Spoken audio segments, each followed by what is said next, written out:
Thank you, Ciarán, and thanks to all our guests this morning.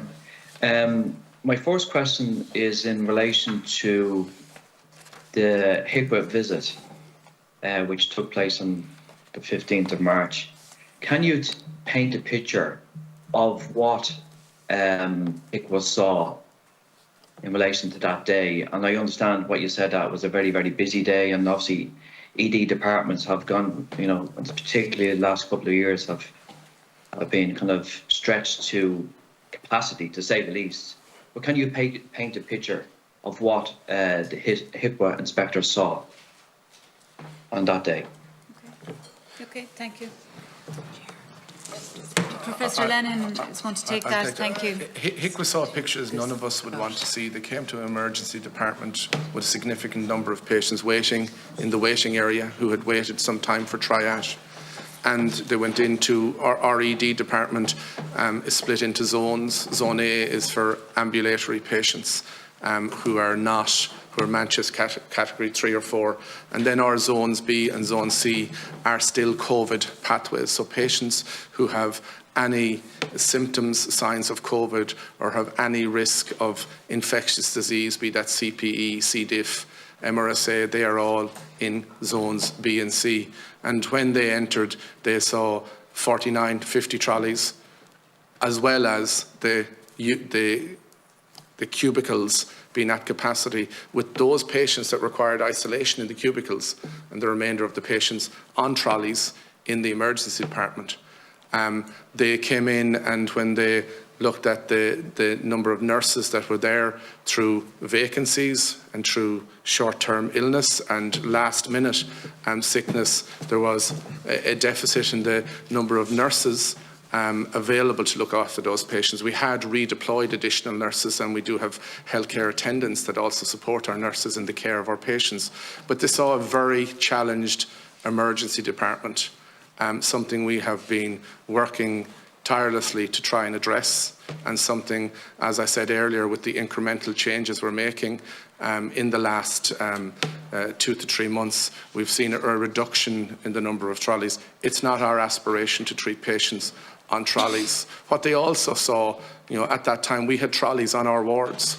So such was the challenge in our emergency department with patients on trolleys on our wards. We have not had a patient on a trolley on our wards for the last 6 weeks. That was one of the first steps that we took. So we are in a better position than we were, and we will continue to work to improve that for the care of our patients and for the health and well-being of our staff. And on that day, was that the exception? That was an exception. That was an exceptionally challenging day.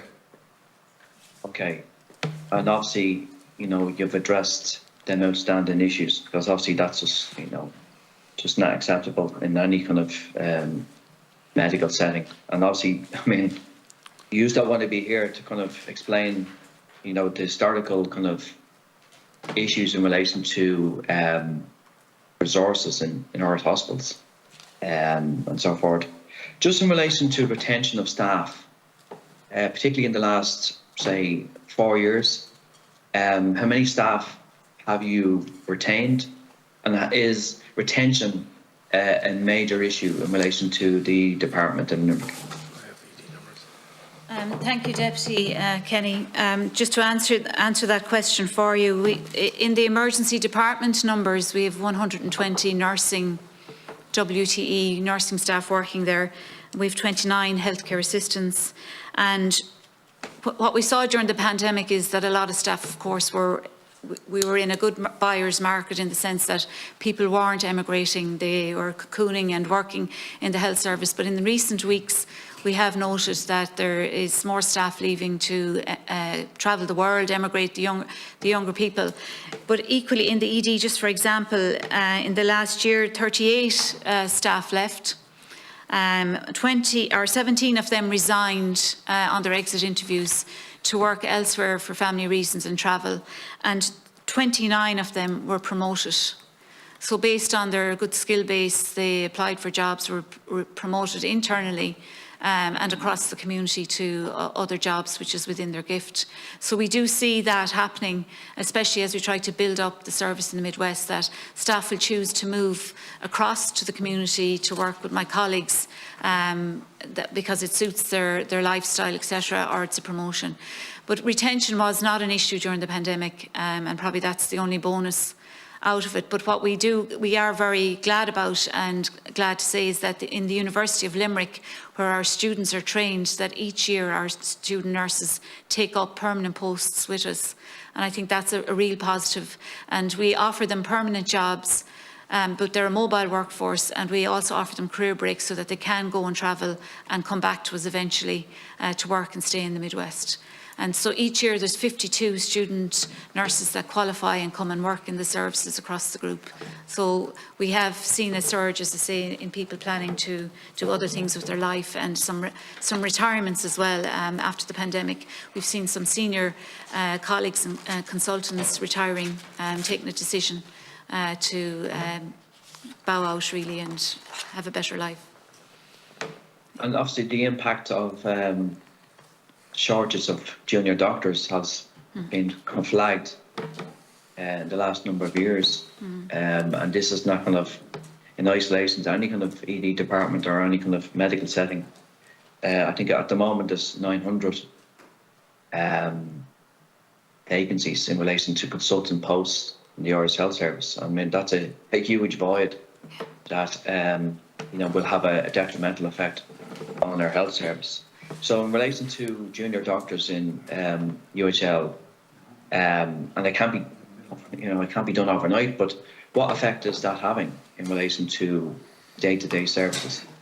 Yes, thank you, Deputy. Well, firstly, our non-consultant hospital doctors, our junior doctors, are one of the busiest workforces in UL Hospitals Group. They do sterling work and they work extensive hours providing care to patients.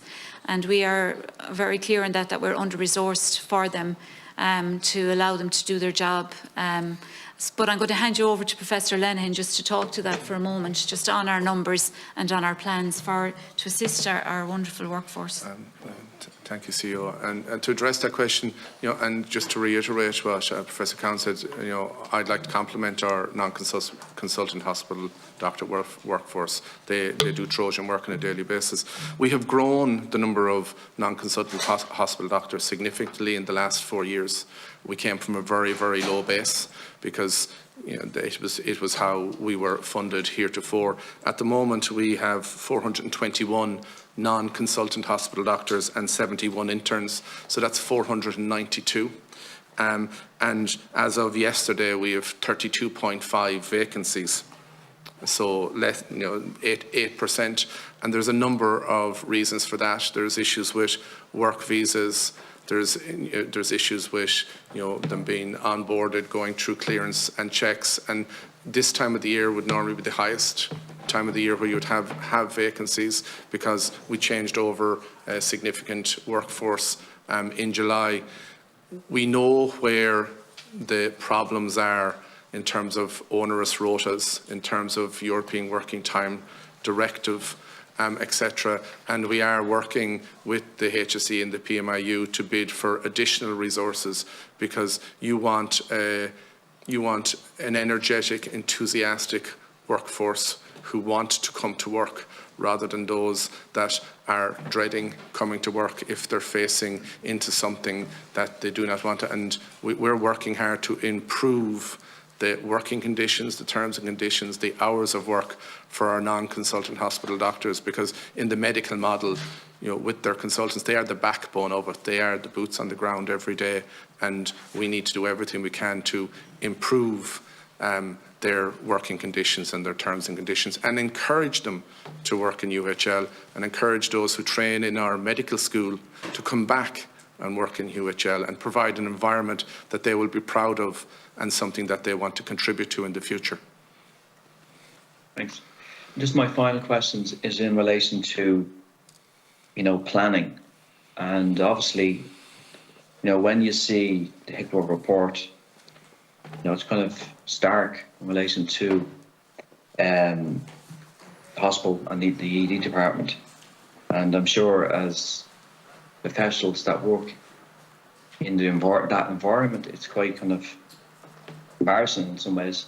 And I know, look, it's not, you know, these issues can be sometimes out of remit of a particular hospital. And as I said, this goes back to historical, you know, putbacks and so forth. But what, you know, if there was a message that you want to do, you know, portray to the HSE in relation to the kind of the general area, the Midwest area, in relation to addressing these issues, obviously contemporary issues, you know, what do you say to that this will never happen again? That, you know, people that when they seek kind of medical treatment are not treated, you know, as well as, you know, they should be. Thanks. I think we need to continue on the direction we are on. We need to continue to highlight to my colleagues in the acute hospital division and the HSE what we need to justify those needs, and it at all time be focused on patient care and the health and well-being of our staff. So it is for us to advocate for our patients and our staff, and we are doing that, and I think we are being heard, and I think things will improve the more we are heard. Thank you.